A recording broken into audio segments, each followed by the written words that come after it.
I was sitting in my recliner, leg propped up on two pillows, ice pack melting through the towel I'd wrapped around my hip.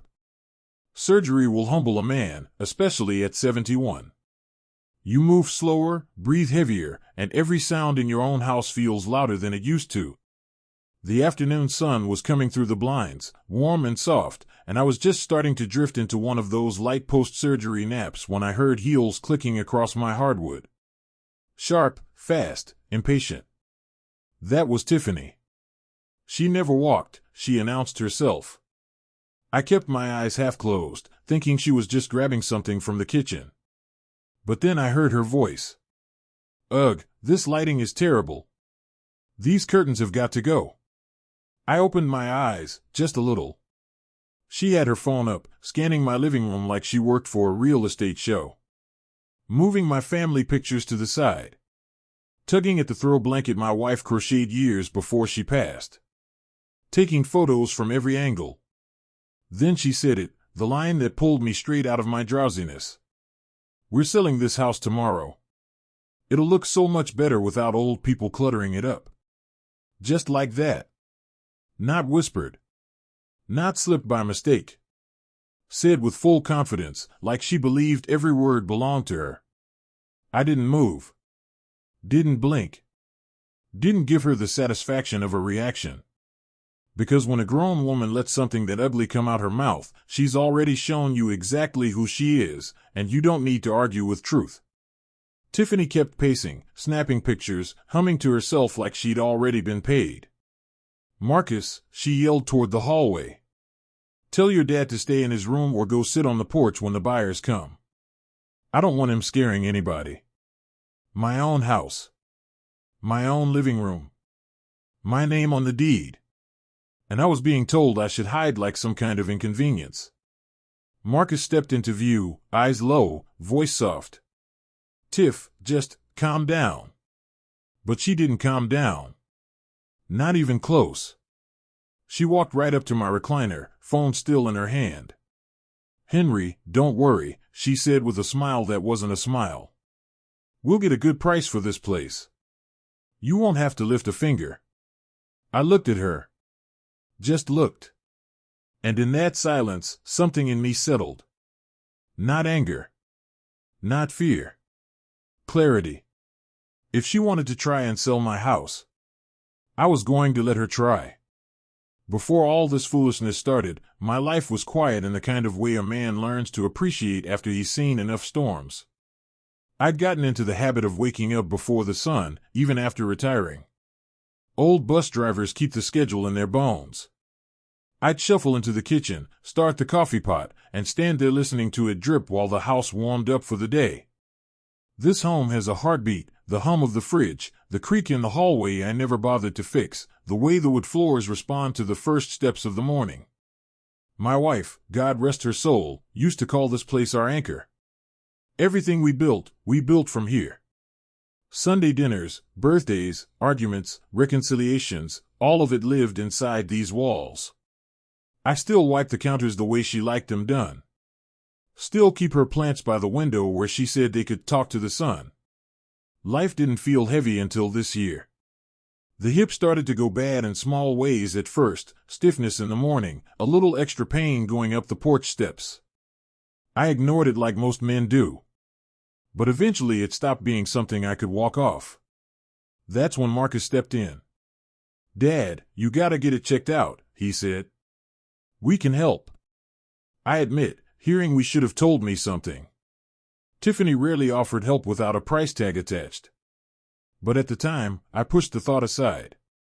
Marcus drove me to appointments, sat with me in waiting rooms, and brought groceries when the pain made it hard to stand too long. He meant well. Always has. He just folds easy when someone else pushes him. Before the surgery, there was a kind of peace to our routine. I'd sit on the porch most evenings, waving at neighbors walking their dogs, listening to the church bells a few blocks away. Kids from next door would run through my yard chasing each other, their laughter rising like it had every summer before. Every once in a while, Marcus and Tiffany would swing by. He'd help me replace a light bulb or carry a heavy box. Tiffany? She mostly wandered the house like she was waiting for it to impress her, always with comments about old fixtures and dated furniture. "Marcus, imagine this place with an open concept," she'd say, waving her hands around like she was planning a renovation show. "Knock this wall out, brighten everything up. You could sell it for way more than your dad even realizes." I'd hear them, but I never took it seriously. Folks talk sometimes. And by then I'd learned not every comment deserved a response. Still, I noticed things changing. The way Tiffany's eyes lingered on my walls longer than any visitor should. The way she'd ask Marcus, "Did you ever find those documents in your dad's things?" Or the way she'd complain about the drive from their subdivision. "Honestly, this neighborhood is just too old to hold value much longer." She always said old like it was something rotten. Even with all that, I tried to let it go. My hip surgery was scheduled. My son was around more. There were casseroles from the church, cards from neighbors, and a sense that life would settle back to normal once I healed up a bit. When I came home from the hospital, Marcus carried my bag inside, helped set me down in my recliner, and set up one of those little bell things so I could call him if I needed help. Tiffany was there too, but she spent most of the time wiping imaginary dust off furniture and complaining about the Wi-Fi. The first week after surgery, things were mostly peaceful. I slept a lot, doctor's orders, and Marcus did his best to keep things moving. Tiffany kept her distance, which was a blessing. I remember one morning, I woke up and heard Marcus in the kitchen humming, something he hadn't done since he was a teenager. Smelled coffee brewing. Heard cabinets opening and closing. Felt like old times. Tiffany wasn't up yet, and the quiet was nice. "Dad," he said, walking into the living room with a mug. "How you feeling?" "Like I got a brand new hip and an old body trying to fight with it," I told him. He laughed. "You'll get there." And for a moment, it really felt like I would. But normal life has a way of slipping out the back door when you're not paying attention. The first small signs were easy to miss, the way Tiffany always walked around with her phone pointed at the walls, the corners, the kitchen cabinets. The way she'd whisper on calls then go quiet when I walked by. The way Marcus kept trying to change the subject whenever I asked what she was planning. Before the real trouble started, there was still this little pocket of calm. I'd sit on the porch with my cane and wave at the mailman. Sip iced tea. Let the sun warm the leg the doctors rebuilt. Marcus would mow the yard, sweat dripping off his forehead, and Tiffany would sit on the steps taking selfies while he did all the work. I told myself the peace would last. I wanted it to. But life doesn't always give you warnings, sometimes it gives you hints. Little ones. Hints I should have listened to sooner. Because the day Tiffany walked through my living room calling my home old people clutter, all those hints suddenly made sense. The first real shift came quietly, tucked between ordinary moments the way trouble often hides in plain sight. A few days after I came home from the hospital, I was sitting at the kitchen table with my walker next to me, trying to get myself mobile again. Marcus had gone out to pick up prescriptions, and Tiffany was the only one in the house. She walked in with her phone against her ear, talking fast. No, I'm telling you," she said, stepping into the dining room, "the square footage is actually bigger than the listing websites show. I measured it myself." I frowned. Measured? Listing websites? Before I could ask what she was talking about, she moved into the living room and her voice dipped low. My hearing isn't what it used to be, but a house has a way of carrying sound when people think they're whispering. Pieces of her conversation floated back to me. "Pictures tonight. He's sleeping most of the day. No, Marcus doesn't want to talk about it yet, but trust me, he'll come around." She paced in a slow circle, like she was studying the house again, phone pressed between her shoulder and ear. I didn't move a muscle. I learned long ago, from raising a son, from decades on the bus route, from being married to a woman who could read me just by breathing, that silence tells you things anger can't.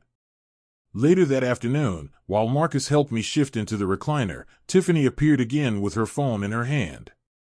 "Oh," she snapped. "You could have told me before I organized this cabinet. These plates are ancient." I gave her a look. A small, sharp one. These plates, I said slowly, were a wedding gift from your husband's grandmother. She blinked. Her face froze for a second, then she plastered on a smile so fake it might as well have come with price tags. Oh, well, they're cute, I guess. Cute. That was the first time I realized she didn't just dislike the house, she didn't respect anything inside it. Not its history. Not its memories. Not its meaning. Not me. 2 days later, I caught another clue, this one less subtle. I was on my way back from the bathroom with my walker, moving slow, when I heard Tiffany from the guest room. The door was half open. I know, she whispered. He's old school, a little stubborn, but once we get the paperwork together, it'll all make sense. It's a great market. We can flip it fast. A pause. Then she laughed, this high, sharp sound I'd only ever heard when she was trying to sound smarter than she was. No, his name isn't the problem. Marcus can handle that part. I stopped right in the hallway. Marcus can handle that part? My own son? My own boy who used to run through this hall wearing a blanket like a cape, who'd stand on a stool helping his mother stir cornbread batter. That boy, now a grown man, was being volunteered to handle something involving my name? I didn't go inside. Didn't call either of them out. I just stood there long enough to hear. Trust me, this will be easy money. Easy money. That said more about her heart than anything else ever could. Then came the mail situation. For 30 years, I kept all my important papers in the same drawer in my bedroom. Birth certificates, insurance policies, warranties, my wife's old teaching license, and most importantly, copies of the deed. One morning, I went to check something, just routine, but when I got to the drawer, the folders were stacked differently. Not missing. Not torn. Just touched. Anyone who's lived long enough knows when something familiar has been moved. I opened each folder. Everything was still there, but some pages were slightly out of order, like someone had thumbed through them fast. I sat on the edge of my bed, hand on my cane, breathing slow. It wasn't a mistake. It wasn't my imagination. Somebody had been in my papers. And whoever it was didn't even bother to hide it well. Another afternoon, when Marcus and Tiffany thought I was sleeping, I overheard them in the kitchen. Marcus, you said your dad added you on something, Tiffany said. So technically. It was just the bank, he mumbled. Emergency stuff. Bills. That's it. Well, that's close enough, she said. If you sign the right things when the time comes, no one's going to question it. My hand tightened on my cane so hard though it creaked. Marcus wasn't a bad man. He wasn't greedy. He wasn't cruel. But he was weak in the ways life punishes if you're not careful. He wanted peace more than principles. And Tiffany? She'd push him 20 feet past the line before he even realized he was standing on one. The last clue, the one that told me exactly what road they were headed down, happened one morning while I was eating toast at the kitchen table. Tiffany walked by with her phone held up and said to Marcus, "Take a picture of that fireplace. Buyers love fireplaces." Buyers. My fork paused midair. Marcus looked uncomfortable. "Tiff, stop calling them that." "What?" "That's what they are," she snapped. "Once we get this place listed, we can finally get a real home. A modern one. Not this relic." She waved her hand around like she was shooing away a bad smell. "A relic." She called my home, the one I built, protected, repaired, paid off, and poured 30 years of marriage into, a relic. And for a moment, I actually felt sorry for her. Because a woman who can't see the value in history will never build anything worth remembering. That was the moment I realized the truth. Tiffany didn't dislike the house. She wanted it. She wanted it sold. She wanted the money. And she believed, truly believed, that Marcus could handle whatever was needed to make it happen. I brushed crumbs from my hands, stood with my walker, and went back to the living room. I didn't say anything. But my mind was awake now, sharper than the pain in my hip. Trouble wasn't coming. It was already in my home. All that was left was to wait and see how far she'd try to push it. And I was done ignoring the signs. The day the truth showed itself. It didn't come with shouting. Didn't come with doors slamming or papers waving in the air. It came in the quiet way that betrayal always does, when you overhear something not meant for your ears, and suddenly, the world rearranges itself around you. I had just finished my morning walk from the bedroom to the recliner, which was a journey back then, and I was catching my breath when I heard Tiffany's voice floating in from the hallway. She was talking fast and loud, the way she did when she wanted something badly. "No, listen," she said. "The photos look great. The kitchen's outdated, but with the right angle, buyers won't care." I froze. Buyers. Not potential buyers. Not interested people. Buyers, as if the deal was already hers to make. I leaned slightly forward, letting my ears do the work. "I'm meeting them tomorrow," she continued. "Yeah. Tomorrow morning. Quick walkthrough, nothing big. Just informal. Marcus doesn't need to stress about it. I'll handle everything." My heart dropped into my stomach. A walkthrough? In my house? With strangers? And she didn't need me or my son. I heard her footsteps coming closer, so I eased back into my recliner and closed my eyes just enough to look asleep. Tiffany walked into the living room, still talking. Honestly, it'll look even better once he's not sitting in the middle of the room. But whatever. We'll work with what we have. Old people come with the property, I guess. Her voice grated. Sharp. Careless. Ugly. But I stayed still, breathing slow. She paced in front of the TV stand. "No, he's not going to make a fuss," she said confidently. "He barely talks. Marcus will sign for him if he needs to. It's basically handled." That was my moment. The exact second I realized. She didn't just misunderstand. She didn't just assume. She wasn't confused. She genuinely believed she could sell my home without me. And worse, she believed Marcus would help her do it. My son. My only child.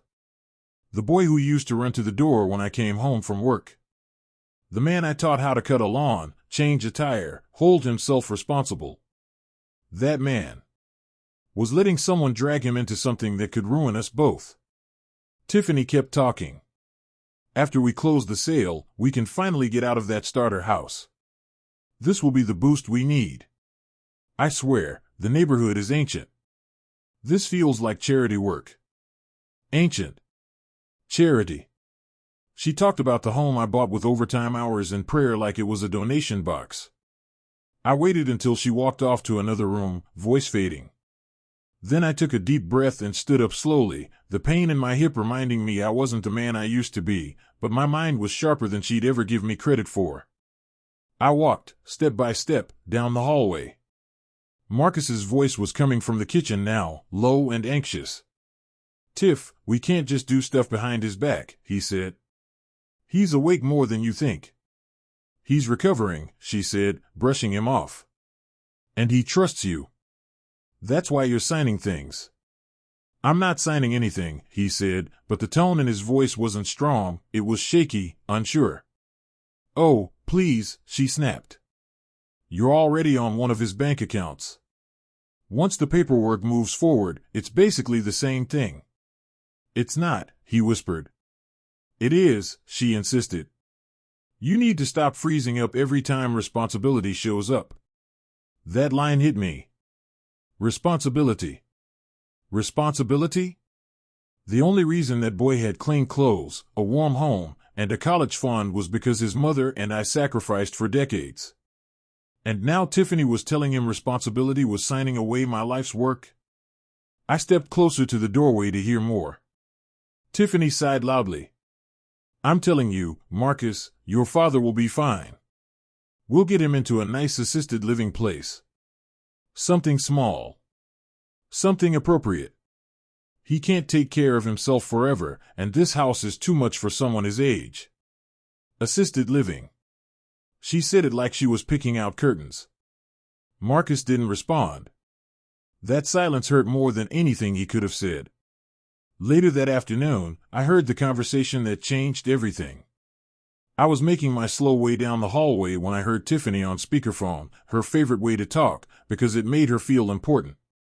I'm telling you, she repeated, once we get this listed, we're walking away with a clean 60 grand in profit. Minimum. A pause. Yeah, she said, I know. But he's old. He doesn't need 3 bedrooms. And this neighborhood is, honestly, it's depressing.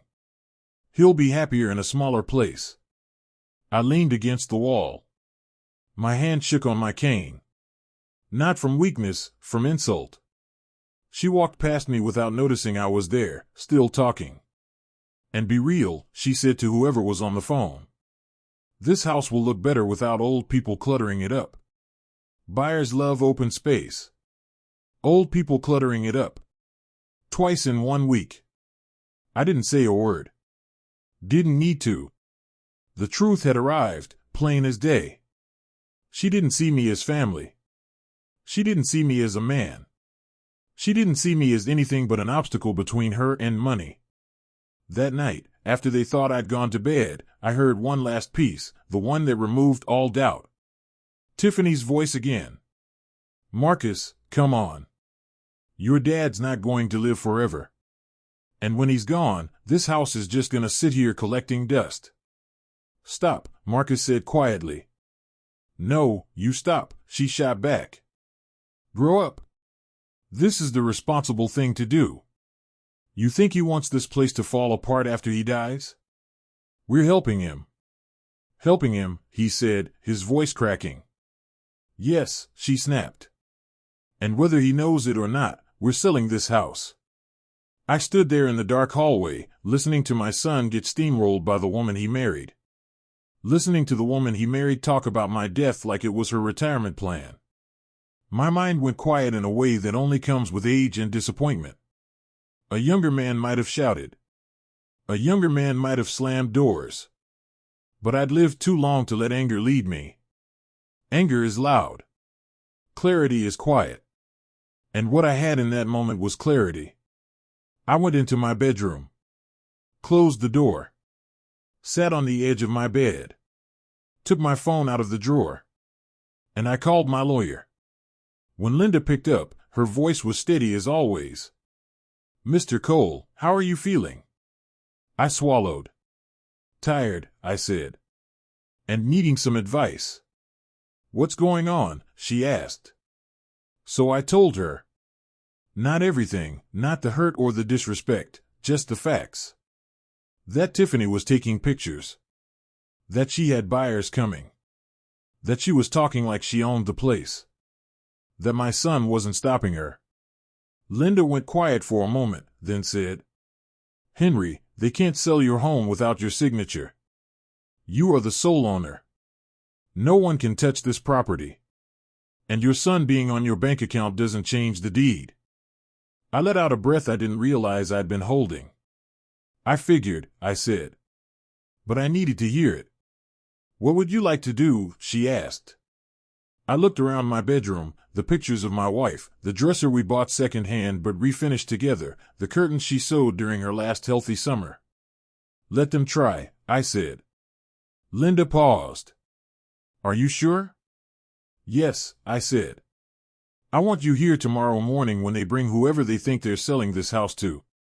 She exhaled, something between amusement and respect.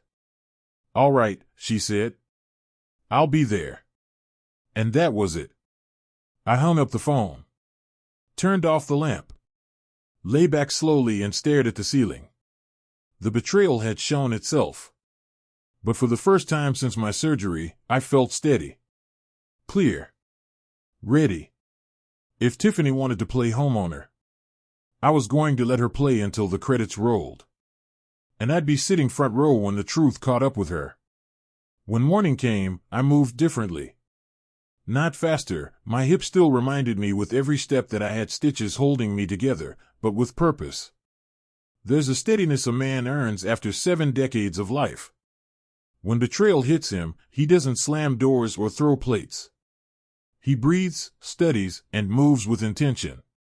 I woke before Marcus and Tiffany, washed up slowly in the bathroom, put on clean clothes, real clothes, not the sweatpants I'd been living in since surgery, and sat in my recliner waiting for the show to begin.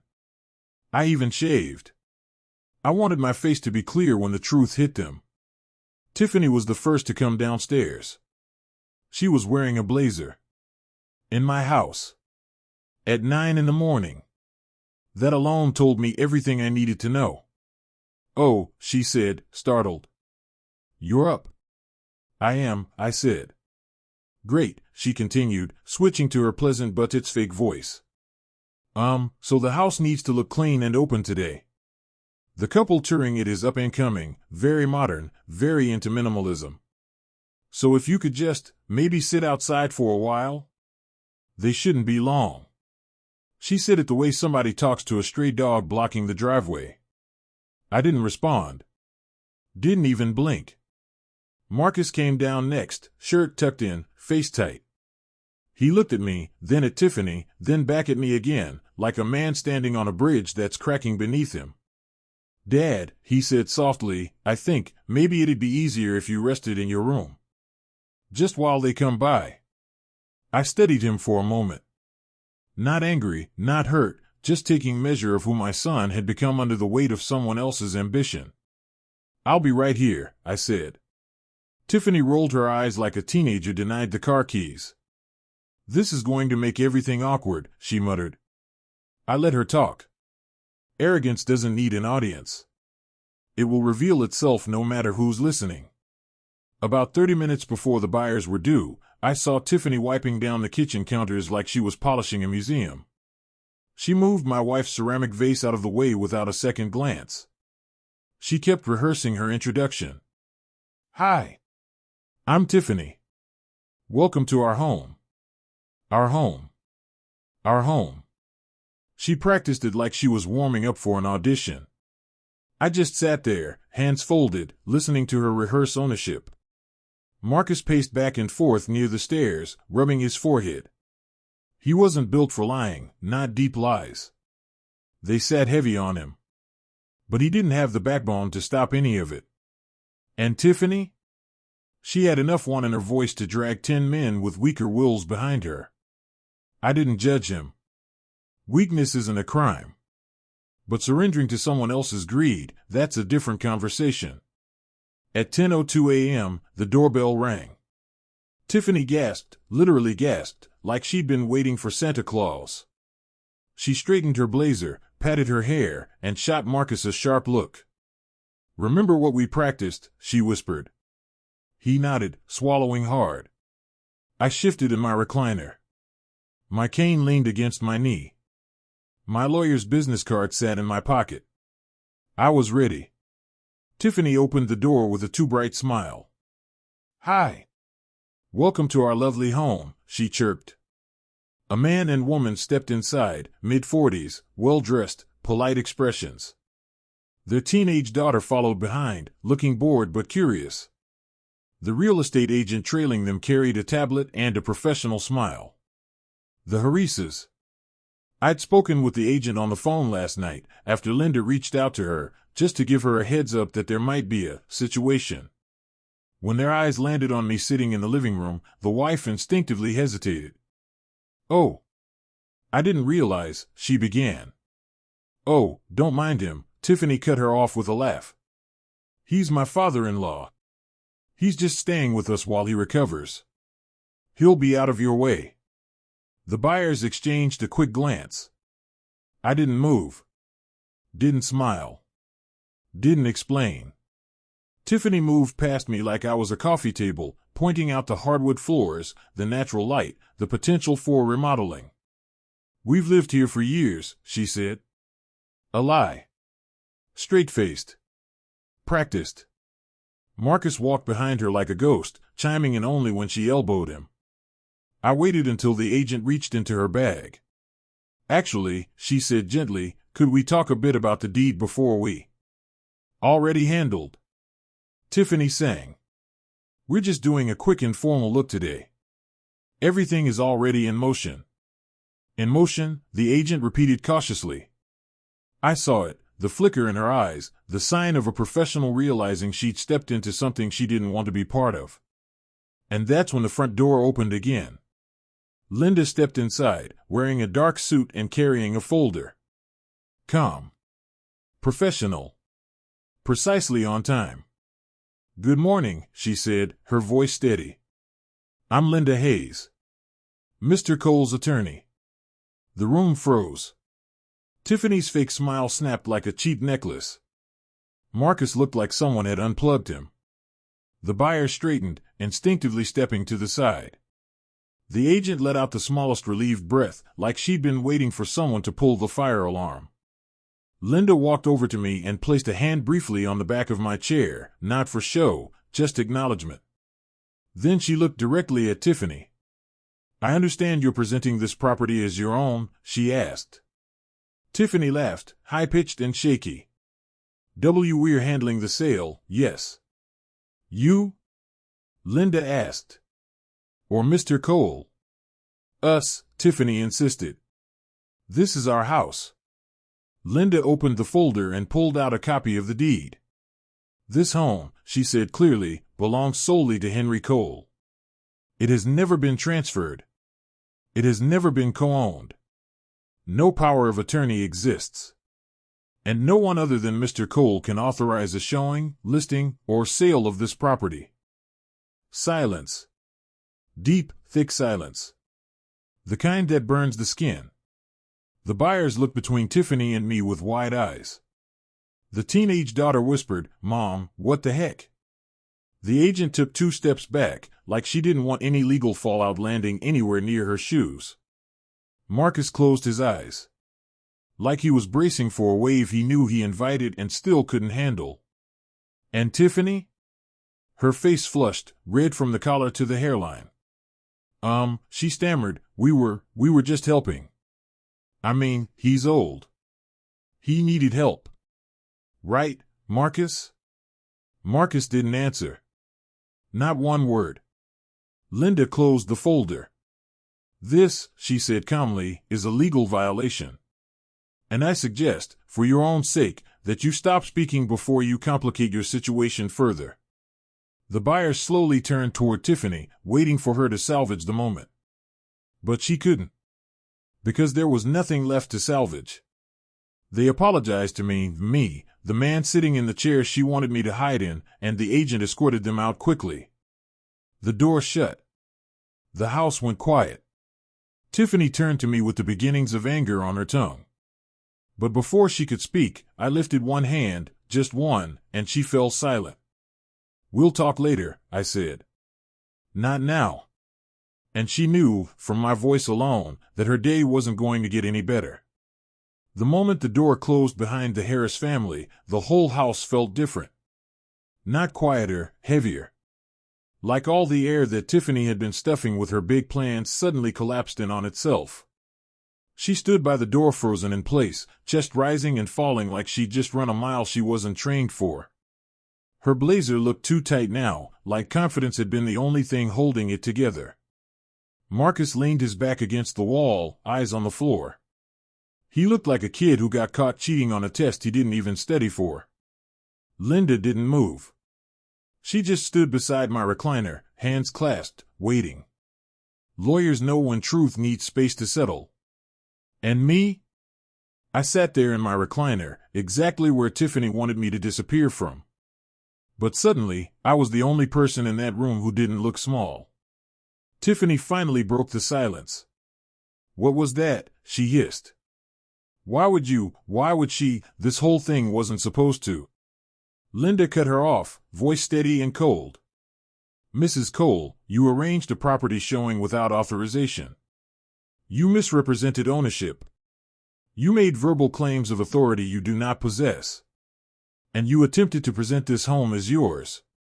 Everything you did today is recorded clearly by the witnesses present. Tiffany blinked fast, words tumbling. I was trying to help. We were trying to upgrade. This house is. Not yours, I said. Quiet. Not loud. Just final. She whipped toward Marcus. Say something. Tell your father we were doing this for all of us. Marcus didn't look at her. Not once. Tiff, he whispered, just stop. Her mouth fell open like he'd slapped her. Stop, she said. Are you serious? You're just going to stand there while your father humiliates us in front of buyers? Linda lifted one eyebrow. Ma'am, you humiliated yourself. Tiffany laughed, one short, brittle sound. Oh, that's rich. Is this some kind of setup? Did you plan this? Did you call her here to make me look stupid? I finally shifted forward, resting both hands on my cane. No, I said. You handled that part all on your own. For the first time since the day she married my son, Tiffany didn't have a comeback ready. She kept looking from me to Marcus to Linda, waiting for someone to give her a lifeline. But the only thing waiting for her was the truth she'd been running from. She had no power here. Not legal. Not moral. Not even emotional. This was my house. My life. My name on the deed. And she had walked in believing all that history was a minor inconvenience standing between her and a down payment on her next dream. Now the dream was gone, and all she was left with was reality. The silence stretched long enough that even Marcus finally exhaled and spoke. Dad, he said quietly, I'm sorry. I should have told her to stop a long time ago. No, I said. You should have told yourself. He closed his eyes, shoulders slumping. Tiffany spun toward him. Marcus. Don't apologize. We were doing the smart thing. You said yourself we can't afford to stay where we are. This house was. This house, I interrupted, was never yours to touch. Her jaw tightened. I'm his family, she snapped. I nodded slowly. You married into this family. That ain't the same thing as understanding it. And it sure ain't the same thing as respecting it. She looked like she wanted to scream. Like she wanted to throw something. Like she finally felt the weight of every bad decision she'd made layered on top of each other. But she didn't scream. Didn't throw anything. Because she could see she had no allies left in that room. Not even the man she dragged into the mess. Linda stepped forward slightly. I'll summarize what happens next, she said. Mr. Cole will be filing documents this week reinforcing sole ownership of this property. Any future attempt to list, market, or show this home without his signed consent will be treated as fraud. Tiffany swallowed hard. And, Linda continued, because today involved misrepresentation to prospective buyers, the agency has already filed a complaint. You're fortunate the Harris family doesn't want to pursue damages. Tiffany's face crumpled. Not into tears, she wasn't the crying type. Into something worse, embarrassment. Real, deep, gut-level embarrassment. The kind a person can't outrun, can't post away, can't fake their way through. She finally whispered, I didn't mean for it to go this far. I believed her. But meaning doesn't erase what she tried to do. I leaned back in my chair. You tried to sell the roof over my head, I said. And you tried to do it while I was recovering from surgery. You didn't care if I healed in this house, or in a cheap apartment, or in a hallway somewhere. Long as you got what you wanted. She blinked hard. Her throat worked. Her voice came out small, the first time I ever heard it that way. I just wanted a better life. And you thought stepping on me was the way to get there? I asked. She didn't answer. When Linda left, she touched my shoulder and gave a small nod, the kind people give when everything went exactly the way it needed to go. After she walked out, the three of us stood there, or sat there, in my case, in the kind of silence that rebuilds a man's spine. Marcus swallowed. Dad, what do we do now? I looked right at him. Then I looked at her. You pack, I said. Both of you. You'll be out by the end of the week. Tiffany's mouth dropped open. You can't be serious. We were helping. You were helping yourselves, I said. But I'm done being stepped on. I won't live in a house where I'm treated like a burden. Marcus nodded slowly, shame written all over his face. Tiffany looked furious, but something in her eyes showed a crack she hadn't felt before, fear. Because she realized her worst nightmare wasn't losing a sale. It was losing access. Loss of control. Loss of the prize she thought she could take. As they went upstairs to start packing, I sat in my recliner and breathed. Not victory. Not revenge. Just peace, the kind a man feels when he finally stands up for himself, even if he does it sitting down. The buyer saw the truth. The agent saw the truth. My son saw the truth. And Tiffany? She had to stand in it. That was consequence enough. The house felt different once they started packing.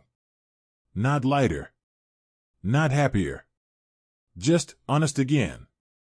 The way a home feels when the air isn't being twisted by someone else's intentions. I sat on the porch most of that week, Kane leaning against my leg, watching neighbors walk their dogs and kids ride their bikes, the same way I had done for years before surgery slowed me down. People waved. I waved back. The simple things felt right again. Inside the house, I heard drawers opening, boxes being taped, Tiffany muttering under her breath. Marcus moved slower, more thoughtfully, like he was waking up from something he didn't realize he'd been sleeping through. On Wednesday afternoon, he came out onto the porch and sat beside me. Didn't say anything for a while. Didn't have to. Finally, he whispered, "Dad. I messed up." I didn't meet his eyes. There are some truths a man must speak while looking forward, not backward. You followed someone else's wants, I said. Not your own values. There's a difference. I should have listened to you, he said. I should have stopped her the moment. No, I said, shaking my head gently. You should have stopped yourself. You knew it wasn't right long before she took those pictures. He nodded slowly, absorbing the truth instead of defending himself. Growth doesn't always look wise. Sometimes it looks like a man sitting in the sunlight realizing he's been living in someone else's shadow. I don't want to lose you, he said quietly. I let the weight of that sit between us. You won't, I said. But you will lose access to things you never earned. I'm changing some things. For my protection. Not to punish you. He wiped his face with both hands. I understand. And for the first time in months, I believed him. On Friday morning, Tiffany came down the stairs holding a box. She looked different, not humbled, not apologetic, but stripped of the confidence she wore like armor. She stood in front of me in the living room, shifting her weight. So, this is really it, she asked. This is it, I said. She pressed her lips together. I didn't mean to hurt you. I nodded once. I know. But you did. Silence. I was trying to build something, she whispered. You don't build by tearing down what ain't yours, I replied. You build by respecting the people who built before you. She swallowed hard. Took her box. Walked out without another word. It wasn't forgiveness. But it was an ending. Sometimes that's enough. After they left, the house settled back into itself, into who it had been long before their footsteps echoed across its floors. I spent the next day walking slowly from room to room, touching the walls like I was reassuring them. The kitchen counter my wife used for church bake sales. The hallway where Marcus used to race toy cars. The living room where we watched Christmas movies every year no matter how old he got. This house wasn't just walls. Wasn't square footage. Wasn't potential for renovation. It was the timeline of a life. My life. And I realized something important. People can try to take from you when they think you're weak. But weakness isn't measured by movement. It's measured by spirit. And mine was still intact. On Monday, Linda came by with the new paperwork. We sat at the dining table, the same one Tiffany said was too outdated to keep, and she walked me through everything. A living trust. New protections. Updates to accounts. Clear, written boundaries. "You'll be safe now," she said. I nodded. "I wasn't unsafe," I replied. "I was unguarded." She smiled knowingly. "That won't happen again." After she left, I felt something I hadn't felt in months. My home was mine again. Not because I kicked anyone out, though that helped, but because I took responsibility for protecting what mattered. Life didn't turn perfect after that. It wasn't supposed to. But it got honest. Marcus checked in more. Came by with groceries without being asked. Stayed long enough to talk, not long enough to hide.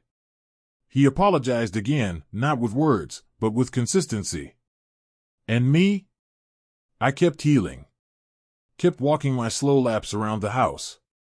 Kept drinking my morning coffee in the quiet peace of a place that didn't need to impress anybody.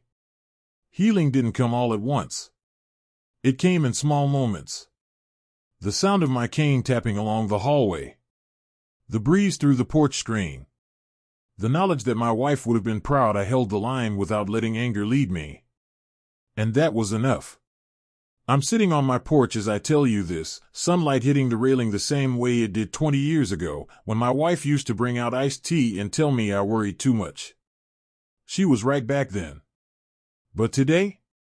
Worry isn't the lesson I carry. Wisdom is. A lot of folks think getting older means getting weaker. They think age makes you easy to push, easy to fool, easy to move out of the way. But I learned something through all this. Weakness isn't about age. Weakness is giving people access to your life without making sure they respect it.